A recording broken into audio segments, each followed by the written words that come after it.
Okay, अगला दो question जो है वो, उसमें पहला क्वेश्चन जो है डिस्क्राइब करना है लिंड्समैन के रूल को, डिस्क्राइब करना है किसका, लिंड्समैन के रूल को ऑफ ट्रॉपिक डायनेमिक्स है। लिंड्समैन रूल ऑफ ट्रॉपिक डायनेमिक्स को डिस्क्राइब करना है, लिंड्समैन का रूल और ट्रॉपिक डायनेमिक्स को। ठीक है, ये हम लोग देखेंगे ट्रॉपिक्स के डायनेमिक्स, यानी एक ट्रॉपिक लेवल से दूसरे ट्रॉपिक लेवल, और लिंड्समैन के रूल। लिंड्समैन का रूल तुम लोगों को पता है 10% जो है ये एक ट्रॉपिक लेवल से दूसरे ट्रॉपिक लेवल में जाता है। इसका इंट्रोडक्शन अगर हम लोग देखें तो सिंपल सा है कि एनर्जी जो है इंटर करता है इकोसिस्टम में, कैसे, सन के द्वारा, और ये फ्लो करता है एक्सेसिव ट्रॉपिक जो है सक्सेसिव ट्रॉपिक लेवल पे, एक लेवल से दूसरे पे।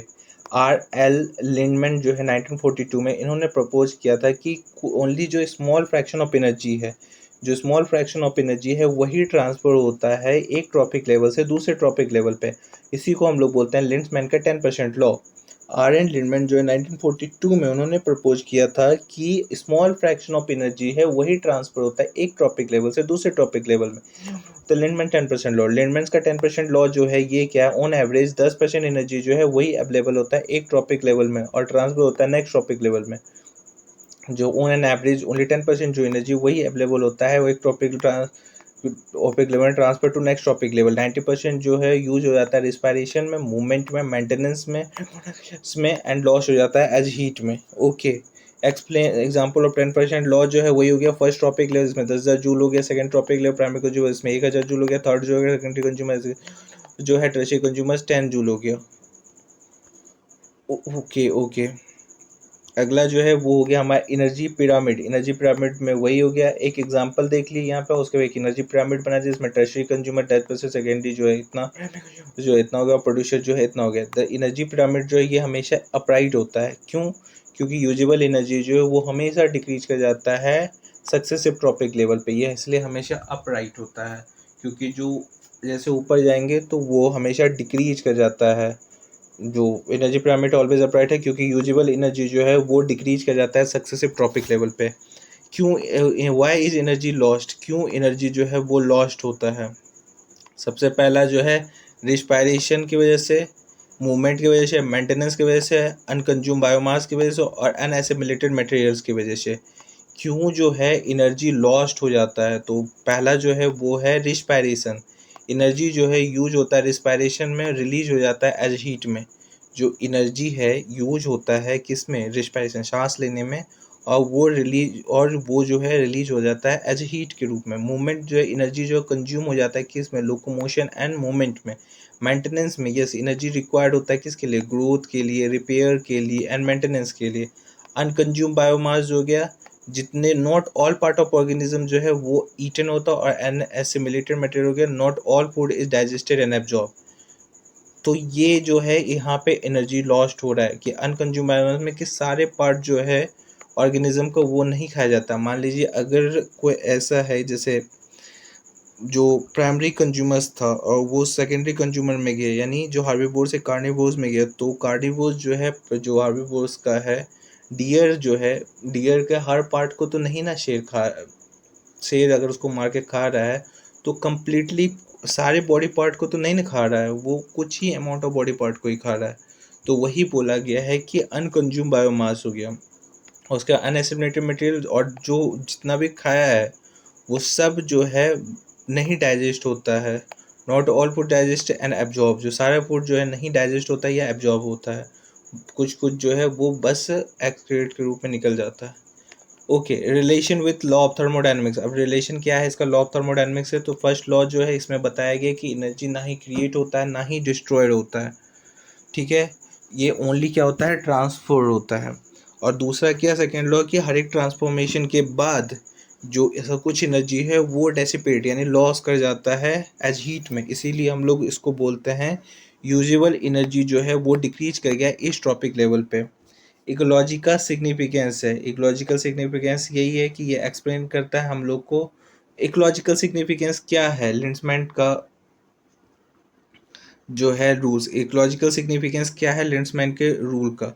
तो ये एक्सप्लेन करता है कि एनर्जी कैसे डिक्रीज हो रहा है हायर ट्रॉपिक लेवल पे। दूसरा ये एक्सप्लेन करता है कैसे फूड चेन जो है वो जनरली शॉर्ट होते हैं। तीसरा जो है एक्सप्लेन करता है कैसे प्रोड्यूसर जो है form the energetic base of ecosystem. Yes, जो प्रोड्यूसर है वो एनर्जेटिक बेस हुआ इकोसिस्टम को, वो फॉर्म करता है एनर्जेटिक बेस ऑफ इकोसिस्टम। जो प्लांट्स हैं वो सबसे वो जो है एनर्जी का वो सबसे पहला फॉर्म है, और ये नहीं वो बेस हो गए एनर्जी का।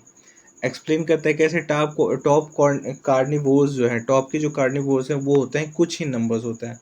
एक्सप्लेन करता है क्यों पिरामिड ऑफ एनर्जी जो है वो हमेशा अपराइट होता है, वाई पिरामिड ऑफ एनर्जी जो है वो अपराइट होता है। पे हेल्प करता है कैसे अंडरस्टैंडिंग इकोसिस्टम के प्रोडक्टिविटी एंड ट्रॉपिक स्ट्रक्चर को।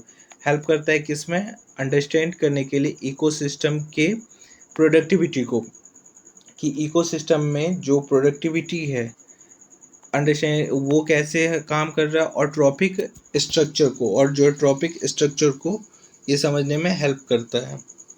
ठीक है, इसका इम्पोर्टेंट क्लैरिफिकेशन जो है ये है, एक बहुत इंपॉर्टेंट क्लैरिफिकेशन है कि ऐसा जरूरी नहीं कि 10% जो वैल्यू है is not a fix law, but एक इकोलॉजिकल रूल ऑफ थंब है। Actual trophic energy, actual trophic transfer efficiency जो वेरी करता है ऑर्गेनिज्म एंड ऑर्गेनिज्म, अगर 10% बोल दिए तो ऐसा कहीं पत्थर का लकीर नहीं हो गया कि यही 10% ही होगा, ये बस एक इकोलॉजिकल रूल ऑफ थंब है। यहाँ पे जो ये रूल ऑफ थंब है ये एक क्या है, एक फ्रेज है जिसका मतलब होता है कि समान नियम या अनुभव पे आधारित। ठीक है, तो ये 10% जो वैल्यू है ये कोई फिक्स नहीं है कि ऐसा कहीं लिखा हुआ है, ये बस एक अनुभव पे आधारित एक समान नियम है जो इकोलॉजी का है कि 10% एनर्जी ट्रांसफर होता है एक ट्रॉपिक लेवल से दूसरे ट्रॉपिक लेवल में। ठीक है, एक्चुअल ट्रॉपिक ट्रांसफर एफिशिएंसी जो है वो वेरी करता है यस ऑर्गेनिज्म से। तो ये हम लोग देख लिए। तो इसमें यहाँ पे अगर थोड़ा सा इसको और देखें लास्ट का पॉइंट्स, तो यहाँ पे वही है, सन से ग्रास में, ग्रास से ग्रास ऑपर्स में फ्रॉग, और उसके बाद स्नेक्स में गया। तो क्विक समरी यही है कि एनर्जी इंटर करता है सनलाइट में और फ्लो करता है एक वे में, 10% जो है वही पास करता है नेक्स्ट टॉपिक लेवल में। रेस जो यूज हो जाता है लाइव प्रोसेस में और लॉस हो जाता है हीट के रूप में। एनर्जी पिरामिड जो है वो हमेशा अपराइट होता है। तो ये क्विक टेबल वही है 10, 1, 0.1 और 0.1, और ये and primary heterotrophic consumer and top consumer. Yes, ये था हमारा इस क्वेश्चन का एक्सप्लेनेशन, जिसमें हमने एक्सप्लेन किया क्या, लिंचमैन के रूल को ऑफ ट्रॉपिक डायनेमिक्स में, जिसमें हम लोग इसमें देखे थे क्या कि एनर्जी जो है वो ट्रांसफर करता है in form of in ecosystem में थ्रू सन से, जो इंटर करता है सक्सेसिव ट्रॉपिक लेवल पे, फ्लो करता है सक्सेसिव ट्रॉपिक लेवल पे। इसको आर एन लिंडमैन ने दिया था, जिसने बताया था कि कुछ ही स्मॉल फ्रैक्शन ऑफ एनर्जी है वो ही ट्रांसफर होता है से दूसरे। इसको हम लोग 10% जो एनर्जी अवेलेबल होता है ट्रॉपिक लेवल में ट्रांसफर की हिस्ट्री यहाँ पे एग्जांपल देखे थे, एनर्जी पिरामिड देखे थे, क्यों कहाँ पे एनर्जी लॉस होता है, तो रेस्पिरेशन मूवमेंट मेंटेनेंस में देखे थे, क्या इकोलॉजिकल इंपॉर्टेंस है, इंपॉर्टेंट क्लैरिफिकेशन हो, क्विक समरी हो गया, और ये यहाँ पे खत्म हो गया। अगला जो क्वेश्चन है वो है what do you, I hope आपको समझ में आया होगा। मूव करते हैं नेक्स्ट क्वेश्चन पे। जो हमारा नेक्स्ट क्वेश्चन है वो है कि what do you mean by bio Jio chemical cycle. What do you mean by bio Jio chemical cycle, आप क्या समझते हैं बायो जियो केमिकल साइकिल से। तो इसका इंट्रोडक्शन जो है वो है what do you mean by bio Jio chemical cycle का, कि एसेंशियल एलिमेंट्स और न्यूट्रिएंट जो है वो क्या करते हैं, मूव करते हैं कॉन्टिन्यूसली, किस में, बिटवीन, कहाँ पे, तो बिटवीन लिविंग ऑर्गेनिज्म और फिजिकल एनवायरनमेंट के साथ। एसेंशियल एलिमेंट्स और न्यूट्रिएंट जो है वो हमेशा मूव करता रहता है कंटिन्यूसली बिटवीन किस में, लिविंग ऑर्गेनिजम्स और फिजिकल एनवायरनमेंट में। ये जो साइक्लिक मूवमेंट है और रिसाइकलिंग ऑफ न्यूट्रिएंट है, इसी को हम लोग बोलते हैं बायो जियो केमिकल साइकिल। ठीक है, जिसका डेफिनेशन यहाँ पे ये हो गया, ए बायो जियो केमिकल साइकिल जो है एक साइक्लिक मूवमेंट है किसका, एलिमेंट्स का और न्यूट्रिएंट्स का, between biotic component of ecosystem and abiotic, वही लिविंग और फिजिकल एनवायरनमेंट जो हो गया, एबायोटिक कंपोनेंट जो हो गया वो फिजिकल एनवायरनमेंट हो गया। तो बायोकेमिकल साइकिल हो गई, क्या साइक्लिक जो मूवमेंट है किसका, एसेंशियल एलिमेंट्स का और न्यूट्रिएंट्स का, किस में, ए बायोटिक यानी लिविंग में से लेके एबायोटिक में। सेम ही चीज़ था इंट्रोडक्शन और डेफिनेशन। मेजर इसका कंपोनेंट जो है वो क्या है वो देखते हैं। तो इसमें मेजर कंपोनेंट में पहला है एक रिजर्वायर पूल और दूसरा एक्सचेंज और साइक्लिंग पूल। एक रिजर्वायर पूल जो है वो क्या हुआ कि लार्ज और relatively stable storage compartment, ocean atmosphere, ocean, rock और सोयल। रिजर्वोयर पूल जो हो गया एक बहुत ही लार्ज होता है और रिलेटिवली क्या होता है कि स्टेबल स्टोरेज कंपार्टमेंट होता है, ठीक है, जिसमें एटमॉस्फेयर को ले सकते हैं, जिसमें ओशन को ले सकते हैं, रॉक को और सोयल को। एक्सचेंज और साइक्लिंग पूल जो है इसमें क्या है कि इसमें पोर्शन ऑफ न्यूट्रिएंट जो है वो मूव कर रहा है actively between organisms and their environment में। तो ये रहा हमारा ऑर्गेनिजम्स, और ये अपने एनवायरनमेंट में जो है कॉन्टिन्यूसली क्या कर रहा है, मूव कर रहा है। इसमें पोर्शन ऑफ न्यूट्रिएंट जो है वो मूव कर रहा है बिटवीन ऑर्गेनिज्म और एनवायरनमेंट के बीच में। Type of bio Jio chemical cycle जो है, एक हो गया गैसियस साइकिल, एक हो गया सेडिमेंट्री साइकिल। तो गैसियस साइकिल जो है वो उसमें कौन कौन से आते हैं, तो इसमें हो गए रिजर्वेयर्स जो मेनली होते हैं एटमॉस्फेयर में। गैसियस साइकिल में जो हो गया वैसे इसमें जो है वो वही आते हैं जिसका जो रिजर्वायर होता है वो होता है किसमें, एटमॉस्फेयर में। ओके, जिसमें हो गया carbon cycle, nitrogen cycle, oxygen cycle. और सेडिमेंट्री जो हो गया इसमें रिजर्वायर जो होता है मेनली अर्थ के क्रस्ट में, यानी रॉक और सॉइल्स में हो गया, रॉक और सेडिमेंट। इसमें फॉस्फोरस साइकिल हो गया और सल्फर साइकिल हो गया। तो गैसेस जो है वो गैसेस में आ गए, और जो सॉलिड्स हैं वो सेडिमेंट्री साइकिल में आ गए, जिसमें फॉस्फोरस हो गया, सल्फर साइकिल जो हो गया ये स्क्वाट जो है ये मिलता है सेडिमेंट्री साइकिल में। सल्फर साइकिल के बारे में एक और चीज़ दी है कि ये एटमॉस्फेरिक फेज में भी मिलता है, ठीक है, इनका एटमॉस्फेरिक फेज भी होता है, also has atmospheric phase. Okay, important biogeochemical cycle जो है उसको हम लोग एक बार देख लेते हैं, जिसमें पहला जो है वो है हमारा क्या, कार्बन साइकिल। तो कार्बन जो है ये क्या करता है, मूव करता है एटमॉस्फेयर से ऑर्गेनिज्म में, ऑर्गेनिज्म से ओशन में, ओशन से जियोलॉजिकल रिजर्वायर्स में। की इसका प्रोसेस जो है वो है photosynthesis, feeding, respiration, decomposition and combustion. ध्यान से फिर से समझते हैं और ट्राई करते हैं क्या है कि इम्पोर्टेंट जो बायो जियो केमिकल साइकिल है वो उसमें पहला जो है वो हो गया हमारा कार्बन साइकिल, जो एक गैसीय साइकिल है। इसमें क्या है कि कार्बन जो है वो मूव करता है एटमॉस्फेयर में, ऑर्गेनिज्म में, ओशन में और जियोलॉजिकल रिजर्वायर में। इसका जो की प्रोसेस क्या है, फोटोसिंथेसिस हो गया, फीडिंग हो गया, रेस्पिरेशन हो गया, डिकम्पोजिशन और कंबशन हो गया। कार्बन जो है वो मूव करता है एटमॉस्फेयर्स में, ऑर्गेनिज्म में, ओशियन में और जियोलॉजिकल रिजर्वायर्स में, ठीक है। इसका जो मेजर की प्रोसेस में क्या है इसका काम है, तो फोटोसिंथेसिस में बहुत इंपॉर्टेंट रोल्स है, फीडिंग में इंपॉर्टेंट रोल्स है, रेस्पिरेशन में इंपॉर्टेंट रोल्स है, डिकम्पोजिशन और कंबसन, जो कंबशन और डिकम्पोजिशन है इसमें भी बहुत रोल है। अगला जो है नाइट्रोजन साइकिल, जिसमें एटमॉस्फेरिक नाइट्रोजन जो है वो कन्वर्ट होता है पहले इंटू किस में, यूजेबल फॉर्म में, और फिर होता है ये रिटर्न होता है एटमॉस्फेयर में। जो इसमें की प्रोसेस जो है, एक नाइट्रोजन फिक्सेशन हो गया, फिर दूसरा नाइट्रिफिकेशन हो गया कि पहला नाइट्रोजन का जो है फिक्सेशन करते हैं, फिर दूसरा उसका नाइट्रोजन फिक्सेशन करने के बाद उसको नाइट्रिफिकेशन किया जाता है, फिर उसके बाद इसका एसिमिलेशन होता है, फिर इसका अमोनिफिकेशन होता है, फिर डीनाइट्रिफिकेशन होता है। ये स्टेप्स हम लोग आगे देखेंगे जहाँ पर नाइट्रोजन साइकिल्स है। फिलहाल बस स्टेप को याद रखेंगे, क्या, नाइट्रोजन फिक्सेशन, फिर अमोनी सॉरी फिर एसिमिलेशन, फिर अमोनिफिकेशन और लास्ट में डीनाइट्रिफिकेशन हो गया। फॉस्फोरस साइकिल जो है उसके बारे में देखेंगे, कार्बन, नाइट्रोजन था और लास्ट में क्या था, ऑक्सीजन साइकिल। ऑक्सीजन साइकिल को हटा दिया गया।